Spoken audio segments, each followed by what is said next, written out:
அடுத்த காக்களூர் எடைமேடை அருகே இந்திரா கல்வி குழுமத்தின் கல்லூரி பேருந்து பைக் மீது மோதியதில் அதில் சென்ற எலக்ட்ரீஷியன் நிகழ்விடத்திலேயே உயிரிழந்தார். பேரக்குழந்தையை பள்ளியில் விட்டுவிட்டு வேலைக்கு சென்றவர் விபத்தில் உயிரிழந்ததன் சிசிடிவி காட்சி வெளியாகியுள்ளது. இது தொடர்பான விவரங்களோடு இணைகிறார் செய்தியாளர் பிரபு. அவரிடம் பேசலாம். வணக்கம் பிரபு, இந்த விபத்து தொடர்பான விவரம். வணக்கம். திருவள்ளூர் அருகே காக்களூர் பகுதியில் கல்லூரி பேருந்து இருசக்கர வாகனம் மீது மோதி எலக்ட்ரீஷியன் உயிரிழந்த சம்பவமானது திருவள்ளூரில் பெரும் அதிர்வலைகளை ஏற்படுத்தியுள்ளது. திருவள்ளூர் அடுத்த காக்களூர் பகுதியைச் சேர்ந்தவர் ராஜேந்திரன். இவர் எலக்ட்ரீஷியனாக உள்ளார். இந்த நிலையில் காக்களூர் பகுதியில் இருந்து தனியார் பள்ளியில் தனது பேர குழந்தையை இருசக்கர வாகனத்தில் அழைத்துச் சென்று பள்ளியில் விட்டுவிட்டு எலக்ட்ரீஷியன் பணிக்கு சென்று கொண்டிருந்தார்.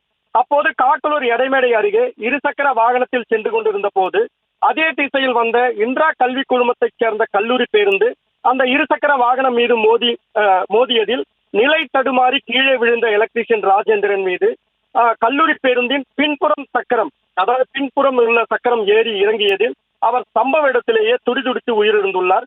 ராஜேந்திரன் உயிரிழந்தது குறித்து அவரது உறவினர்கள் அறிந்து வந்து இங்க சோகம், அதாவது ராஜேந்திரன் உயிரிழந்தது தாங்க முடியாமல் தலையில் அடித்துக் கொண்டு சாலையில் படுத்துக் கொண்டும் அந்த உறவினர்கள் கதறி அழுத காட்சியானது காண்போரின் கண்களில் கண்ணீரை வரவழைப்பதாக இருந்தது.